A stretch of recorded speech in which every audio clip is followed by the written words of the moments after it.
Hello दोस्तों, exam preparation में मैं प्रियंका एक बार फिर से आप सभी का स्वागत करती हूँ। UPPSC RO previous question series में आज हम लोग पॉलिटी के आगे के क्वेश्चन सॉल्व करने वाले हैं। आज ये सेट 5 है। इससे पहले भी हम और प्रश्न हल कर चुके हैं। तो आपको प्रीवियस क्वेश्चन सीरीज़ रोज़ रात को 9 बजे मिल रही है। जो भी बच्चे आरओ 2023 के लिए प्रिपरेशन कर रहे हैं उनके लिए बहुत ही महत्वपूर्ण सीरीज़ है, जिसमें आप देख पाएंगे कि पिछले पूछे गए प्रश्न कैसे हैं और उनके साथ साथ कैसे प्रश्न आगे आ सकते हैं, पूछे जा सकते हैं, ये मैं इसके साथ कवर करवा रही हूँ। तो लेटेस्ट ट्रेंड के अनुसार डे वाइज सीरीज़ चल रही है दोपहर 1 बजे, और रात को आप देख रहे हैं कि प्रीवियस क्वेश्चन सीरीज़ चल रही है सब्जेक्ट वाइज। तो आज हम लोग पॉलिटी के जो पिछले क्वेश्चन किए थे उन्हीं से आगे हम लोग डिस्कस करेंगे। आज का सबसे पहला प्रश्न है, निम्नलिखित में से किस एक ने भारत के लिए संविधान सभा के गठन का विचार दिया था? पहला है साइमन कमीशन, दूसरा है राजाजी फॉर्मूला, थर्ड है कैबिनेट मिशन योजना और डी है वेबल योजना। इसका सही उत्तर होगा ऑप्शन सी, कैबिनेट मिशन योजना। नेक्स्ट है, निम्नलिखित में से किस एक अधिनियम ने भारत में संघीय शासन की व्यवस्था दी थी?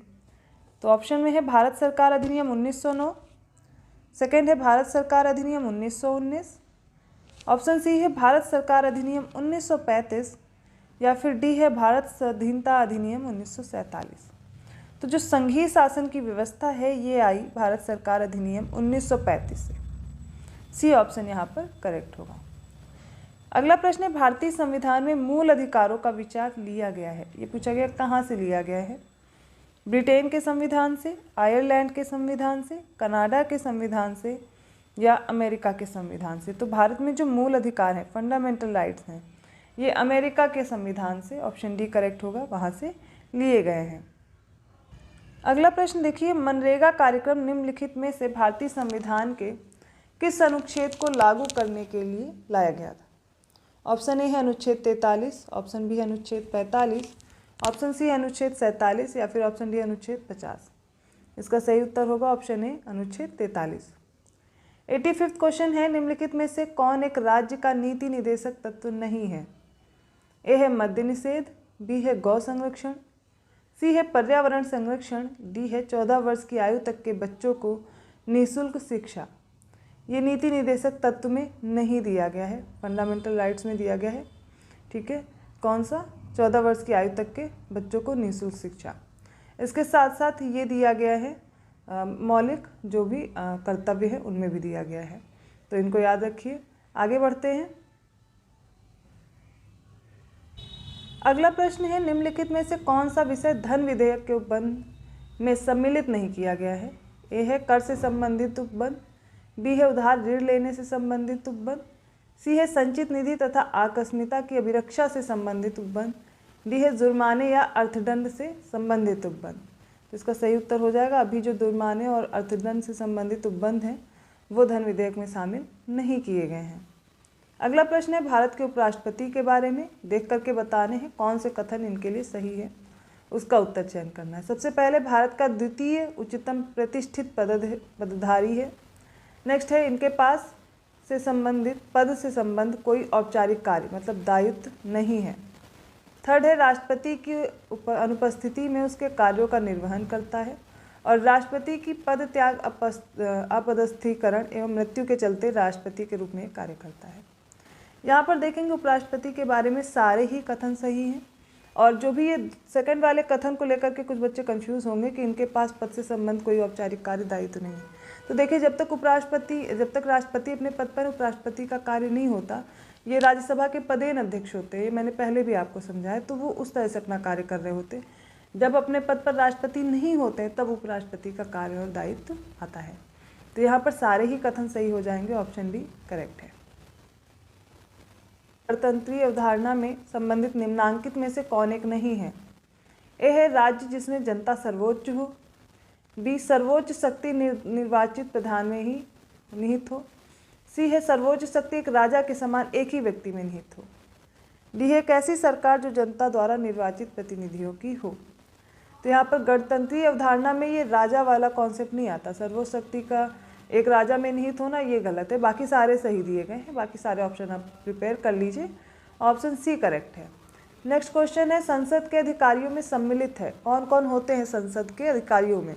अध्यक्ष, लोकसभा, फिर है उपाध्यक्ष लोकसभा, महासचिव लोकसभा, अध्यक्ष और राज्यसभा।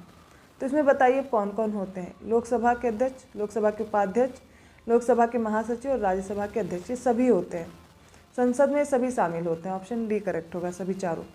भारत में संसद द्वारा बंधुआ मजदूरी को प्रतिबंधित करने वाला अधिनियम कब पारित किया गया था? वर्ष पूछा जा रहा है। वर्ष 1974 में, वर्ष 1976 में, वर्ष 1989 में या वर्ष 1980 में? तो याद रखिए वर्ष 1976 में। ऑप्शन बी करेक्ट है, राइट। क्वेश्चन है, निम्नलिखित में से कौन भारतीय संविधान के 73वें संशोधन में सम्मिलित है? पहला है जिला पंचायत, नेक्स्ट है क्षेत्र पंचायत, थर्ड है ग्राम पंचायत और फिर है नगर पंचायत।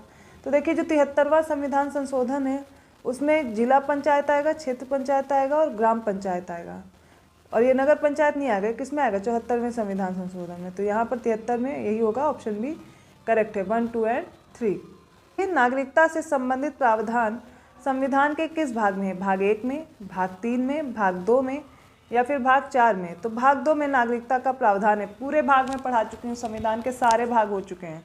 अगर आपने नहीं याद किया तो वो वीडियो ज़रूर देखिए, मैंने अनुसूचियाँ कंप्लीट करा दी हैं, उसके साथ साथ भाग भी सारे कंप्लीट हो चुके हैं और यहाँ से प्रश्न आएगा कन्फर्म है, ये टॉपिक मत छोड़ के जाइएगा।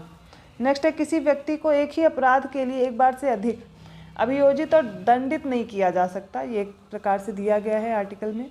ऐसा अपराधों के लिए दोष सिद्धि के संबंध में उपरोक्त संरक्षण किस अनुच्छेद के अंतर्गत दिया गया? देखिए आप यहीं से पहचान सकते हैं, जो लाइन है अपराधों के लिए दोष सिद्धि के संबंध में, और ये आपने पढ़ा हुआ आर्टिकल 19 है, 20 है, 21 है या 22 है। तो याद रखिए अनुच्छेद 20 में दिया गया है। अपराध के लिए एक बार सजा मिल चुकी तो उसे बार बार दंडित नहीं किया जाएगा उस सजा के लिए, मतलब उस जो उसने गलती की है उस अपराध के लिए। अगला प्रश्न है, लोकसभा में आंग्ल भारतीय समुदाय का प्रतिनिधित्व संबंधित प्रावधान संविधान के किस अनुच्छेद में किया गया है? अनुच्छेद 331 में, अनुच्छेद 221 में, अनुच्छेद 121 में या अनुच्छेद 139 में? तो याद करिए इसका सही उत्तर क्या होगा? अनुच्छेद 331 में। बढ़ते हैं अगले प्रश्न की ओर। वित्त विधेयकों के बारे में विशेष उपबंध किस अनुच्छेद के अंतर्गत किया गया है? अब वित्त विधेयक के बारे में आपको अनुच्छेद याद रखने हैं। अनुच्छेद 117 है, अनुच्छेद 119 है, अनुच्छेद 121 है या अनुच्छेद 123 है? तो इसका सही उत्तर हो जाएगा ऑप्शन ए, अनुच्छेद 117। अगला प्रश्न है, अनुसूचित जनजातियों के लिए राष्ट्रीय आयोग गठित करने का जो प्रावधान है वो किस अनुच्छेद में है? तो देख रहे हैं आर्टिकल से भी प्रश्न बहुत ज़्यादा है। जो जो टॉपिक से आप प्रश्न ज़्यादा देख रहे हैं वो सारे टॉपिक आपको प्रिपेयर करके जाना है। और पॉलिटी में तो मोस्ट इंपॉर्टेंट टॉपिक आपको क्या करना है, सबसे पहले आर्टिकल प्रिपेयर करने हैं, फिर उसके बाद आपको फंडामेंटल राइट्स वगैरह इन सब के आर्टिकल बहुत ज़्यादा अच्छे से प्रिपेयर कर लेना। नागरिकता हो गया, भाग पढ़िए, अनुसूची पढ़िए, संविधान के स्रोत पढ़ लीजिए। इसके साथ आपको क्या करना है, अभी तो आपके पास अच्छा खासा टाइम है, पूरी क्लासेस अच्छे से आप कर सकते हो, तो लगातार जुड़े रहिए दोपहर 1 बजे वाली डे वाइज सीरीज से और प्रीवियस ईयर क्वेश्चन की। इसके साथ जैसे ही मैं सब्जेक्ट कंप्लीट कराती हूँ 60 डेज़ के टारगेट के बाद, तब हम लोग क्या करेंगे, टेस्ट सीरीज सॉल्व करेंगे। ओके, नेक्स्ट क्वेश्चन पे आते हैं। इसका उत्तर ए सही हो जाएगा। 331 का में दिया गया है। अगला प्रश्न है, संविधान के किस अनुच्छेद के अंतर्गत न्यायालयों द्वारा संसद की कार्यवाहियों की जांच करना प्रतिबंधित किया गया है? ए है अनुच्छेद 127, बी है अनुच्छेद 122, सी है अनुच्छेद 26 या डी है अनुच्छेद 139? तो याद रखिए इसका सही उत्तर होगा अनुच्छेद 122। अगला प्रश्न देखिए, निम्नलिखित में से किसके द्वारा संपत्ति के मूल अधिकार का लोप किया गया? कौन सा ऐसा संविधान का संशोधन हुआ जिसमें जो मूल अधिकार था पहले संपत्ति का अधिकार, ये हटा दिया गया? तो ए है संविधान का 40वां संशोधन अधिनियम द्वारा, बी है 42वां, सी है 44वां या फिर डी है 46वां? तो याद रखिए 44वां संविधान संशोधन होता है, माफ़ कीजिएगा। अगला प्रश्न है, संविधान के अंतर्गत पंचायतों में महिलाओं के 1/3 प्रतिनिधित्व की गारंटी कौन सा अनुच्छेद देता है? अनुच्छेद 243 ग है, अनुच्छेद 243 घ है, अनुच्छेद 243 जा है या फिर अनुच्छेद 243 झ है? तो याद रखिए इसका सही उत्तर है अनुच्छेद 243 घ है। नेक्स्ट क्वेश्चन देखिए, भारत के संविधान के अंतर्गत कौन सा अनुच्छेद कारखानों में बालकों के नियोजन का प्रतिषेध करता है? अनुच्छेद 19, अनुच्छेद 17, अनुच्छेद 23 या फिर अनुच्छेद 24? देखिए इसका सही उत्तर है अनुच्छेद 24। देखिए कुछ ऐसे आर्टिकल्स हैं जैसे फंडामेंटल राइट्स, मैंने वो भी अलग से पढ़ा दिए हैं, अलग से ही उनको करा दिया। तो आपको क्या करने हैं, मौलिक अधिकार पढ़ के रखने हैं, वहाँ से प्रश्न आता है, या तो फिर सूची 1 को सूची 2 से सुमेलित करने के लिए, या फिर आपसे डायरेक्ट ही पूछ लिए जाते जैसे इसमें प्रश्न पूछा गया है। तो ऐसे क्वेश्चंस के लिए प्रिपेयर रहने के लिए आपको डे वाइज सीरीज़ करने की ज़रूरत है। आप उन टॉपिक को ज़रूर कंप्लीट कीजिए। तो आपको मैंने आज ये कुछ इंपॉर्टेंट और क्वेश्चंस हैं जो पॉलिटी की सीरीज़ में कराए हैं। इसके आगे क्वेश्चन हम लोग नेक्स्ट सीरीज़ में सॉल्व करेंगे, नेक्स्ट सेट में आएगा।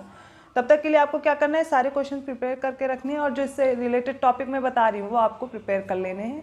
तो ऐसे और क्वेश्चन के साथ मिलते हैं नेक्स्ट सीरीज़ में। आपको वीडियो को लाइक करना है, चैनल को सब्सक्राइब करना है और बेल आइकन प्रेस करना मत भूलिए, जिससे आपको अदर वीडियोज़ के नोटिफिकेशन मिलते रहेंगे। तो और क्वेश्चन के साथ मिलते हैं नेक्स्ट सीरीज़ में। धन्यवाद।